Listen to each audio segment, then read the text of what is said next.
Okay, in this video we are going to be examining the properties and mechanism of lipid storage in adipose tissue.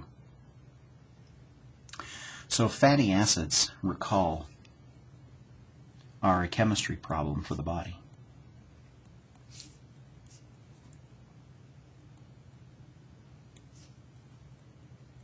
What I mean by that is that the fatty acids are amphipathic molecules.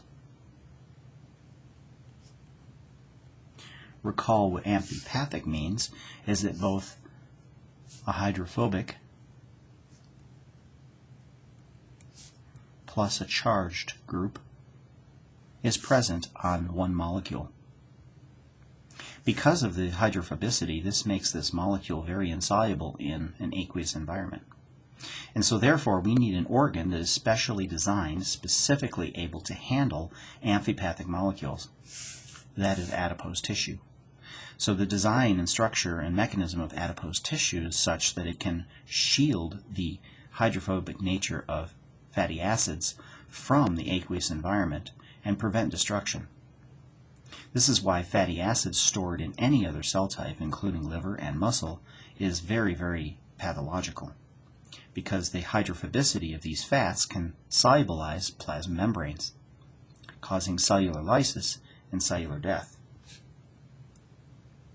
So what I want to take a look at in this video is how are lipids stored in adipose tissue. Let's start out by looking at this plasma membrane of an adipocyte. So an adipocyte is the individual cells that make up adipose tissue. Now, for lipid storage, this means that we are not undergoing beta oxidation to any great extent because we are in a fed state. So being in a fed state, we have dietary lipids that we've consumed in our meals, and we also have lipid synthesis, fatty acid synthesis, from excess glucose by the liver. So fatty acids are coming in a fed state from both liver plus dietary sources. So these are the sources of the fatty acids that are going to be stored in the adipose. Now, being in a fed state, that means that we have, of course, insulin signaling, our anabolic signal. The insulin will activate its receptor on the cell surface. And this activation, of course, will perform the same type of reaction as in skeletal muscle. It is going to mobilize GLUT4 to the cell surface. These GLUT4 molecules, these glucose transporters, are located in intracellular vesicles. And so the stimulation of insulin is going to move these vesicles to the cell surface to fuse and now expose GLUT4 on the cell surface. This mechanism is the same as we've seen in skeletal muscle. Now, with high glucose on the outside of our cell, because we are in a fed state, the glucose is going to rush into the cell, just as we've seen with skeletal muscle. The first reaction we'll see is the conversion of glucose to glucose 6-phosphate. This, of course, is being done by the enzyme hexokinase. Now, at this point, the glucose 6-phosphate is going to enter the glycolytic pathway, just as it does with any other cell type. However, although glycolysis will generate ATP and energy for the adipose for its normal cellular functions, the primary function of this uptake of glucose is to generate glyceraldehyde 3-phosphate.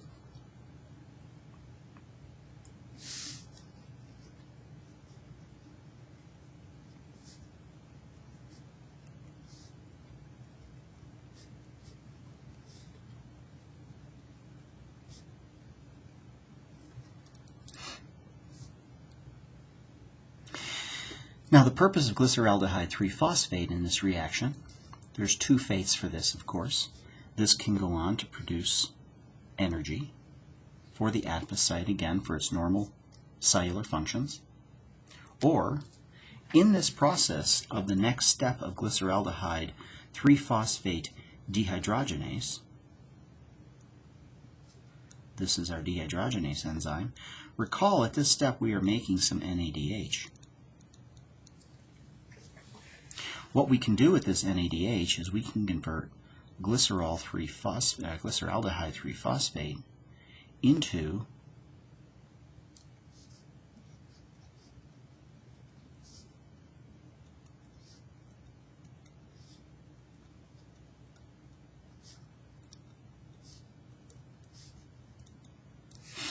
glycerol 3-phosphate.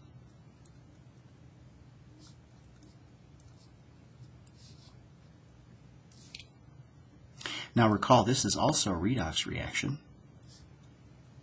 and so we're generating NAD, which can continue to support continued energy production if we need some additional ATP.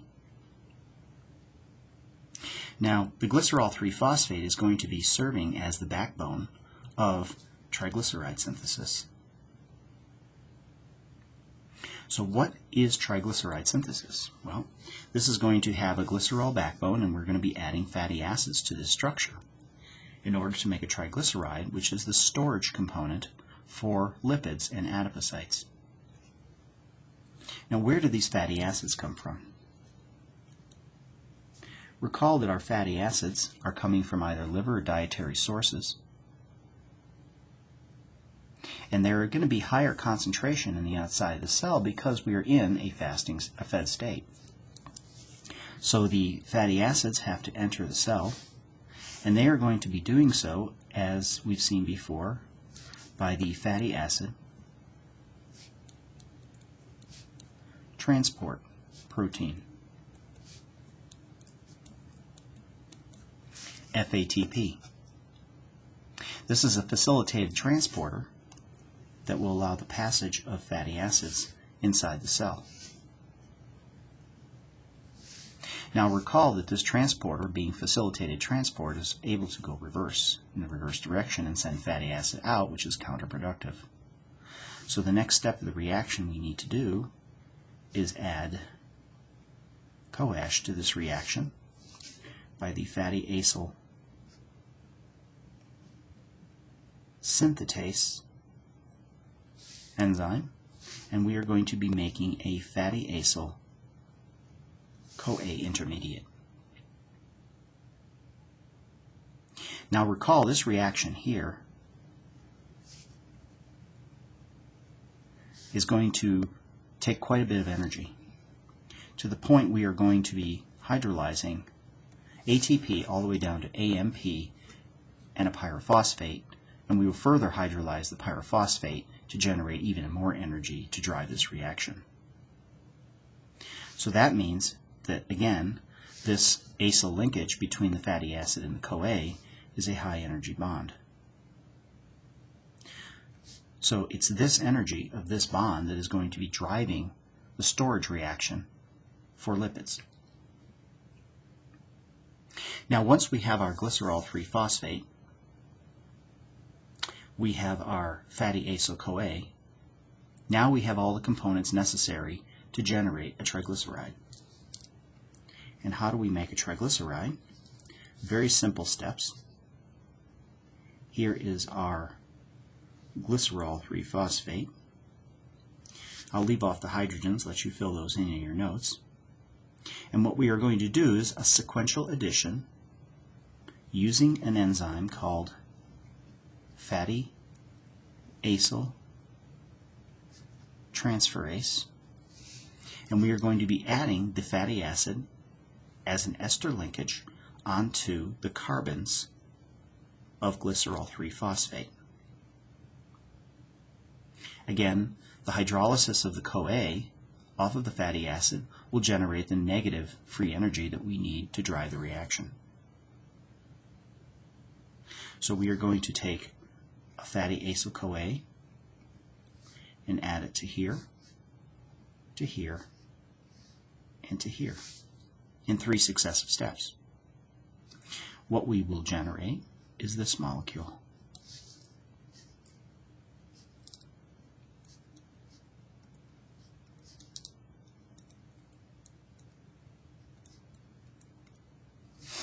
Notice, for example, this is an ester linkage. So this would be the attachment of one fatty acid to the number 1 carbon of glycerol 3-phosphate.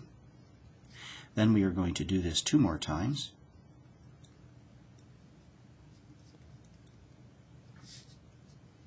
And what we have in the end is a triglyceride structure. Now notice the triglyceride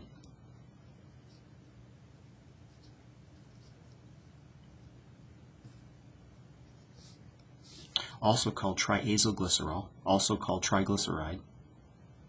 This structure here is essentially completely hydrophobic.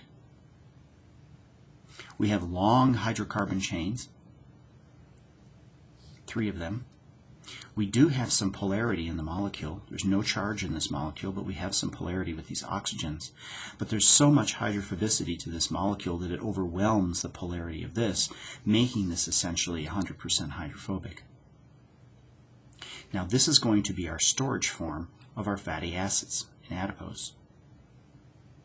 What we are going to do is we are going to add these to a growing lipid droplet, which is located in the cytosol, the cytoplasm of adipocytes. So if you were to look at an adipocyte with light microscopy, what you would see is a very, very large round cell, and you would see a structure pushed to the periphery. That is the nucleus.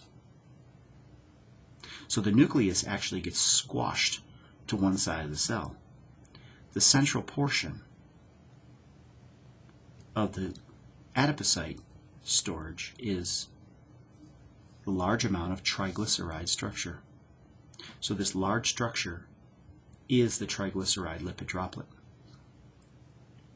Now with this hydrophobicity stored in this lipid droplet, notice how close it gets to the plasma membrane. If we have a hydrophobic substance like this, we could potentially damage this plasma membrane and cause lysis of the adipocyte and kill it. So what the adipocyte is able to do is synthesize a protein called perilipin. Peri mean around, lipid, droplet, around the lipid droplet. So this, let me correct this spelling, it's called perilipin, and it's around the lipid droplet. This protein serves to shield the plasma membrane from the triglyceride structures to prevent lysis of the cell.